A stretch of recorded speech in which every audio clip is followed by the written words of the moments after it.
estragando seu conteúdo favorito. Episódio de hoje, Wicked. Sim, RP, bora de novo atrair o ódio do fandom de uma diva pop. É isso, eu não gosto de ter paz na vida. Mas ó, antes pra começar, eu tenho quase certeza que você já viu essa figura aqui. Com certeza, se eu te perguntasse, você saberia me dizer o nome. Mas por acaso você já ouviu falar dos Illuminati? Uma organização secreta que quer dominar o mundo inteiro? E se eu te falar que tem uma ligação entre os Illuminati que aparecem em filmes como O Código da Vinci, Anjos e Demônios, e essa imagem da bruxa que a gente vê em filmes como Wicked, que acabou de ser indicado a 2 Oscars? Então fica por aí que eu vou te dizer como esse assunto impacta diretamente a sua vidinha e a sua história. Depois da vinheta.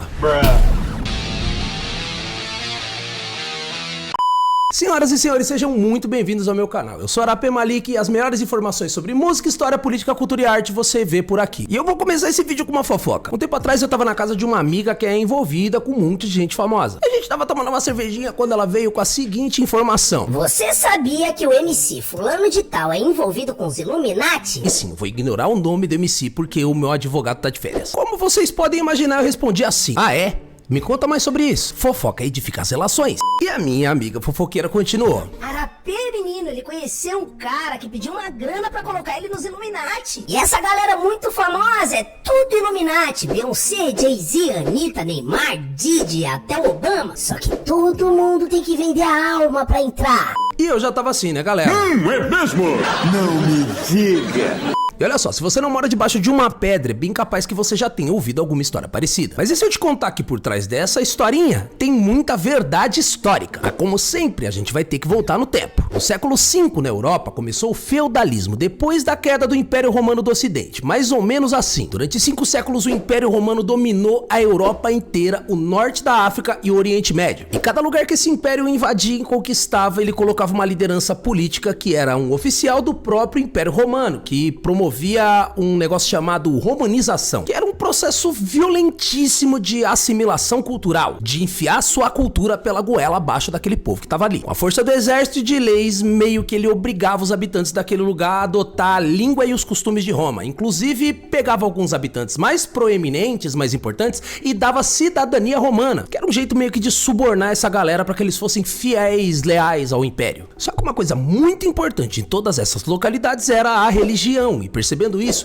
em 313 um imperador chamado Constantino teve uma ideia genial. Ele pegou a religião que mais crescia em Roma, legalizou ela, se converteu e fez mais uma política agressiva para que todos os habitantes do Império Romano seguissem essa mesma religião, o catolicismo. E foi assim que nasceu a Igreja Católica Apostólica Romana, que existe até hoje e que tem um estado fechadinho dentro de Roma, o Vaticano. Essa decisão fez com que a Igreja Católica se tornasse uma arma poderosa na mão do Império Romano, porque bispos e cardeais foram espalhados por todos os cantos do Império. Eles se tornaram meio que intermediários entre a população local e o próprio imperador. E sim, esse jeito de exercer o poder deu muito certo, até não dá mais. Pouco a pouco, a corrupção política, a burocracia de Estado e a instabilidade econômica foram rachando o Império por dentro. E um monte de invasões que começaram a acontecer de outros povos que não estavam muito afim de baixar a cabeça pro Império Romano, fez a capacidade militar de Roma, que era lendária e de arrasta. Agora tenta pensar no caos que é quando uma estrutura de administração que administra um continente inteiro e mais um pedaço de outros 2 continentes vai de arrasta. E aí, com o caos que veio com a queda do Império Romano em 476 d.C., a segurança da população desses lugares que eram dominados pelo Império Romano começou a depender de líderes locais. E se a terra desses lugares antes era propriedade do Império, agora seria propriedade desses líderes. Tipo assim, aqui eu mando, o exército é meu, é tudo meu, e se alguém não quiser pagar o imposto que eu quero cobrar, mata todo mundo! Esses eram os senhores feudais. E olha só por essa informação aqui, acho que já vale a sua curtida, não vale? Então a robô aqui tem um recado pra vocês. Alexa, fala com a galera. Se você não deixar uma curtida, eu vou atrás de você quando a revolução das máquinas acontecer. E aí, vai duvidar? Voltando pra nossa história, esses eram os senhores feudais e ok, só que a Igreja Católica não caiu junto com o Império que caiu, porque esses líderes locais já não tinham mais um império pra obedecer, mas os cardeais continuaram obedecendo o Papa. E como a justificativa desses senhores feudais pra continuar explorando todo mundo que tava em volta deles era que a autoridade deles vinha do próprio Deus, e pra todo mundo quem falava pelo próprio Deus era o Papa e a Igreja Católica, Católica, ser papa simplesmente se tornou o cargo político mais poderoso do mundo. Assim começou uma relação de dependência onde a igreja dava legitimidade para os senhores feudais e, além de permitir e sustentar a igreja nas suas próprias terras, eles ainda doavam dinheiro, propriedades, davam muito financiamento para a igreja. Mas, Anapê, o que isso tem a ver com bruxo e com Illuminati? Calma que eu vou chegar lá, tá com pressa? Vai vendo, quando alguém ameaçava o poder da igreja, quem eliminava essa pessoa do mapa eram os senhores feudais com os seus exércitos, mas ficar dependente dos exércitos desses senhores feudais diminuía o poder do papa. Vamos resumir assim que o papa não tava muito afim de perder o poder que ele tinha. Ixi, desligou a luzinha ali. Ah, se lasca. Pra não cair igual o Império Romano, a igreja católica criou lá pelo século VII uma arma pra proteger o próprio poder. Uma arma que era como se fosse uma CIA, uma Stasi, uma KGB, uma instituição pra espionar, perseguir, prender, condenar e executar qualquer pessoa que fosse uma ameaça pra fé católica. Uma instituição que mais tarde seria conhecida como a Santa Inquisição. O medo da igreja católica era que surgisse uma outra religião pequenininha e que em pouco tempo ela dominasse a Europa inteira igualzinho o cristianismo fez. E não é que eles estavam certos. Mas foram os Illuminati? Não, pô, calma que eu vou chegar lá. O primeiro baque que a igreja católica sofreu foi em 1054 com a separação entre a igreja católica e a igreja ortodoxa oriental. E as duas igrejas eram uma só e foi como se metade da igreja católica dissesse assim: ó, tamo indo lá, mas vai avisando, tá? E meteram o pé. E o papa, que tinha poder sobre o mundo inteiro, perdeu metade do poder de uma vez. O segundo baque veio com o Islã, que cresceu pra caramba a partir do século VI e conquistou um monte de espaço na Europa, inclusive controlando Portugal e Espanha e o sul da França antes de serem expulsos. Uma época que você deve ter visto na escola como invasão dos mouros. Curiosidade, tem um monte de palavra no português que vem do árabe por conta dessa época, tipo alface, almirante, são as mesmas palavras em árabe. Só que na moral, eu acho que a religião que mais irritou a igreja foi o catarismo. Já ouviu falar? Não, né? Porque a igreja fez um trabalho muito bom de riscar essa galera do mapa. Catarismo vem do grego cátaros, que quer dizer puro. E o epicentro dessa religião era a cidade de Alba, na França. Em pouco tempo essa religião se espalhou por 5 países, inclusive o norte da Itália, debaixo do nariz da igreja católica. Essa religião acreditava que o Deus do Novo Testamento era um Deus bom, mas que o Deus do Velho Testamento era um Deus mau. E mais que isso, eles acreditavam que não existia diferença entre homens e mulheres, e que mulheres poderiam liderar tanto a religião quanto a comunidade. Isso porque eles acreditavam que o aspecto feminino de Deus era Sofia, a sabedoria, e que ela seria uma deusa separada. E foi essa crença que incentivou a igualdade de gênero nas comunidades cátaras. E a igreja católica, que historicamente odiava mulheres, surtou. E se você acha que eu tô pegando pesado com essa afirmação, eu vou contar uma outra curiosidade pra vocês. Existia uma nação que considerava as mulheres sagradas e também considerava o sexo sagrado. Nessa civilização, o dom das mulheres de produzir mais vida no próprio ventre era considerado um dom divino. E acredite, as prostitutas dessa nação eram tão sagradas quanto os templos dos deuses, as deusas dessa nação. E ó que louco, essa nação foi um dos maiores impérios que já pisou na Terra. Uma nação que até hoje é retratada como vilã na cultura pop. Uma nação que se chamava Babilônia. Agora deu pra entender por que o cristianismo odeia tanto a Babilônia? Enfim, voltando pra nossa história do catarismo. O Papa ordenou uma cruzada, que era um nome bonitinho pra mandar um exército genocida de vários senhores feudais unidos com uma cruz na frente. Resultado? A cidade de Alba foi devastada e o exército da igreja católica matou 9.000 homens, mulheres e crianças. Pouco tempo depois, muitos cátaros, fugindo dessa perseguição, foram para uma cidade chamada Béziers. Acho que é assim que fala. Uma cidade que acreditava no sagrado feminino e onde existia uma igreja de Santa Maria Madalena. E essa fuga pra lá fez o número de habitantes dessa cidade subir de 5.000 para 20.000 pessoas em pouquíssimo tempo. Infelizmente, essa cidade também caiu. E o líder da cruzada que derrubou ela, o abade Arnaud Almaric, escreveu o seguinte pro Papa Inocêncio III. Vai vendo, abre aspas, Sua Santidade, 20.000 heréticos foram passados a fio de espada, não importando sua classe, sua idade ou sexo. Fecha aspas. E o que eu quero dizer com isso é que se um soldado entrasse numa casa que houvesse um bebê de 1 ano e um idoso de 90 anos, ele matou. Isso aconteceu no século XI e foi nessa época que a Igreja Católica começou a queimar na fogueira qualquer pessoa que tivesse coragem de ir contra uma ordem do Papa. Só que no final ela já tava mandando pra fogueira qualquer pessoa que tivesse qualquer conhecimento que não tivesse na Bíblia. E também foi nessa época que a igreja intensificou a perseguição às mulheres. Pega essa visão. Muito provavelmente você também escutou aquela historinha de que homens da pré-história caçavam, iam pra luta, e mulheres da pré-história eram coletoras, colhiam frutinhas, cuidavam das crianças. Pois é, hoje a ciência já sabe que esses papéis de gênero não existiam durante o Paleolítico, que durou de 3,3 milhões de anos atrás até mais ou menos 12 mil anos atrás. Estudos científicos já comprovaram que não só as mulheres eram caçadoras, sim, como provavelmente mulheres mandavam muito melhor nas caçadas que exigiam perseguição por muito tempo, por longas distâncias. Isso porque, muito embora os músculos dos homens tenham fibras que privilegiam a força,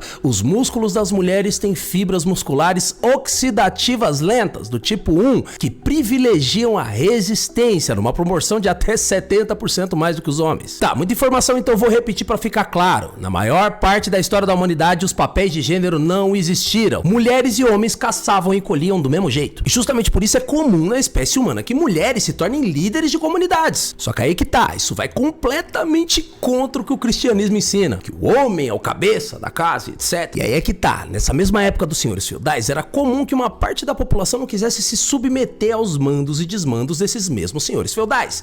E muitas vezes a solução era criar comunidades dentro das florestas, afastadas dos domínios desses senhores. Comunidades essas que muitas vezes eram comandadas por mulheres. Então, se um grupo de pessoas ouvisse a sabedoria de uma mulher e aceitasse ser comandado por uma mulher, segundo a igreja, não pode ser porque essa mulher é uma pessoa sábia, competente, digna. Segundo a igreja, provavelmente é porque ela dominou a cabeça dessas pessoas com feitiçaria, não é mesmo? Então é bruxa, manda pra fogueira! Sim, esse era o pensamento da instituição cristã católica apostólica romana na Idade Média. E não para por aí. Nessa época todo mundo trabalhava no campo. E se uma mulher usa um chapéu pra trabalhar, pra não pegar muito sol na cara, porque muito provavelmente essa mulher vai ter menos possibilidade de adquirir um câncer. E mais, ela vai manter a pele dela mais jovem, né? E se ela mantivesse a sua pele jovem, isso com certeza não teria a ver com os raios ultravioleta na Idade Média. Isso teria que ser interpretado pela Igreja Católica como feitiçaria. É bruxa, manda pra fogueira. E se uma mulher vivesse sozinha sem um homem pra mandar nela? É bruxa, manda pra fogueira. E se uma mulher cozinhasse a própria comida pra não morrer de salmonela? Ou fizesse um chá de boldo pra curar o estômago? Ou fervesse a água pra não morrer de diarreia, de cólera antes dos 30? É bruxa, manda pra fogueira. Vai vendo que ridículo. Se uma mulher varresse o chão da casa e tivesse um gato, muito provavelmente a casa dela não teria ratos. Só que esses ratos foram responsáveis por espalhar a peste negra. Então se ela varresse a casa e tivesse um gato, ninguém na casa dela ia pegar a peste negra. E se ninguém na casa dessa mulher morreu de peste, sendo que até o Papa morreu de peste, sim, é bruxa, manda pra fogueira. Sacou já? Foi defendendo seu próprio poder que a Igreja Católica formou a imagem da bruxa que você tem hoje na sua cabecinha. Idosa, chapéu, caldeirão no fogo, ervas, vassoura e um gato preto. E essa imagem ficou tão marcada no imaginário popular que em 2025 ela ainda é a imagem clássica de uma bruxa na cultura pop. Pronto, é aqui que a gente chega nos Illuminati. No século XVII, grandes mentes da Europa começaram a querer entender o mundo além das histórias que a Igreja Católica contava. Enquanto no Egito e nas nações árabes as ciências naturais prosperavam pra caramba durante a Idade Média, na Europa cada descoberta ameaçava o poder da Igreja Católica. Então quando um cara chamado Zacarias inventou o microscópio, a humanidade descobriu que a peste negra era causada por uma bactéria e não por um deus católico querendo punir a humanidade. Aí chega um cara chamado Benjamin e conta pra geral que a eletricidade é um fenômeno da natureza, inclusive podia ser reproduzida, e não era um deus tentando matar alguém com um raio. Aí chega Galileu e diz que a Terra não era plana e que nem era o centro do universo. Aí chega Darwin e diz que o ser humano não era feito de barro e que sim, tinha evoluído do mesmo ancestral que um chimpanzé. Aí chega um cara chamado Denis que teve a coragem e a ousadia de tentar reunir todo o conhecimento produzido por todos esses cientistas, filósofos num livro só, chamado Enciclopédia. E a ousadia de dizer que nesse livro tinha mais verdade do que na Bíblia. A Igreja Católica tinha que reagir. Pois é, esse movimento cultural de cientistas foi chamado de Iluminismo, porque eles diziam que a Idade Média tinha sido uma idade de trevas e que só o conhecimento poderia iluminar o futuro da humanidade. A Igreja Católica, por sua vez, começou a dizer pra todo mundo que esses cientistas não acreditavam em Deus, portanto, eles tinham um pacto com o demônio. E sim, começaram a queimar cientistas na fogueira da Santa Inquisição. O resultado é que vários cientistas ficaram com medo e começaram a esconder as suas descobertas, mas não pararam de estudar e de pesquisar. E olha que louco, quando a Igreja Católica descobria algum estudo científico que estava sendo feito escondido, ela chamava aquele estudo de arte oculta, ocultismo, como se fosse algum feito pelo demônio. E é justamente por isso que você, toda vez que ouve a palavra ocultismo, já pensa em alguém adorando Satanás. Era só ciência. Então sim, do mesmo jeito que a Igreja Católica inventou a teoria furada da bruxa para perseguir mulheres, ela inventou uma outra teoria furada para perseguir os cientistas, a teoria dos iluminados, ou, na língua de Roma, os Illuminati. Mas veja bem, a Igreja Católica não é contra o conhecimento. Não é à toa que uma das bibliotecas mais antigas e prestigiadas do mundo seja justamente a Biblioteca Apostólica Vaticana. A Igreja Católica, como maior poder político da época, sabia que conhecimento difundido para grandes massas diminuía o poder do totalitarismo, do absolutismo, de todos os reis e líderes que concentravam o poder só para si, tipo o Papa. E é por isso que a mesma igreja que conseguiu convencer 1/3 do mundo de que todos os seus problemas foram causados por uma mulher que resolveu trocar ideia com uma cobra, é a igreja que se tornou tão especialista na criação de narrativas e que, até hoje, eu repito,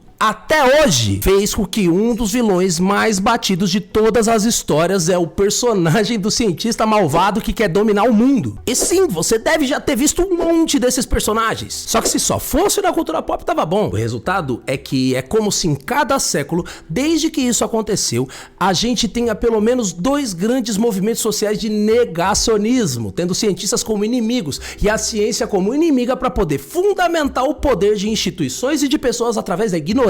Então, toda vez que você ouviu uma história de uma bruxa dizendo espelho, espelho meu, ou de um cientista maluco, demoníaco querendo dominar o mundo, você só tá ouvindo uma das milhares de versões da mesma história criada pela Igreja Católica, só pra manter o próprio poder. E sabe qual parte realmente vai explodir a sua cabeça? É a parte de que ainda hoje tem picareta usando os medos e fés das pessoas pra ganhar dinheiro. Então toda vez que você ouvir uma teoria furada, como a Terra plana, a teoria do marxismo cultural, a teoria da ideologia de gênero, a teoria da nova ordem mundial, a teoria da cultura woke, na ponta com certeza você vai achar um picareta que tá ficando muito, mas muito rico explorando a fé e o medo das pessoas como você. Ou até explorando imagens que a Igreja Católica já tatuou no nosso imaginário faz tempo. Imagens que ainda são reforçadas por filmes como Wicked. E o resultado tá aí, mulheres sendo assassinadas, terreiros de candomblé sendo invadidos, quebrados, queimados. É o poder da narrativa de demonizar o outro. Um poder que precisa acabar. Se você chegou até aqui nesse vídeo enorme, muito obrigado. Curte, salva e compartilha esse conteúdo com todos os seus amiguinhos. E deixa aqui no comentário tudo que você achou dessa história, se você já sabia de alguma coisa. E se não tiver o que comentar pra fortalecer, comenta up, FY, ok, maravilhoso, sei lá, qualquer coisa. Lembrando que essa série não é pra fazer você virar inimigo nem hater de ninguém, e sim pra gente conseguir olhar com senso crítico pra nossa realidade. Ah, e se você puder me seguir se você viu esse vídeo, ajuda muito também, tá? Então se você conseguir me perdoar por ter jogado esse manto de terror sobre todas as histórias que você escutou na infância, fica ligado que logo logo eu tô de volta estragando o seu conteúdo favorito.